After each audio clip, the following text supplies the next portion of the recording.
Благодаря на госпожа Цачева. Сигурно много от вас имат познати, роднини или приятели, които са пострадали от червената метла. Тази, с която управляващите разчистват неудобните хора.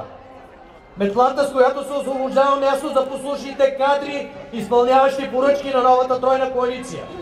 За измеренията на политическата чистка ще говори и Цвета Караянчева. Аплодисменти!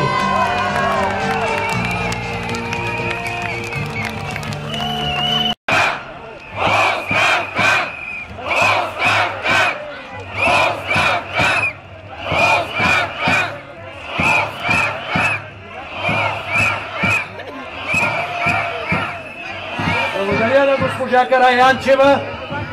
Управлението на БСП, ДПС и АТА. Сме своя избор.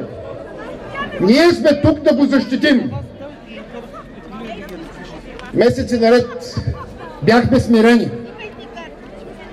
Бяхме смирени, за да се пречистим. Бяхме смирени, за да не ни обвинят в ревност към властта. Бяхме смирени.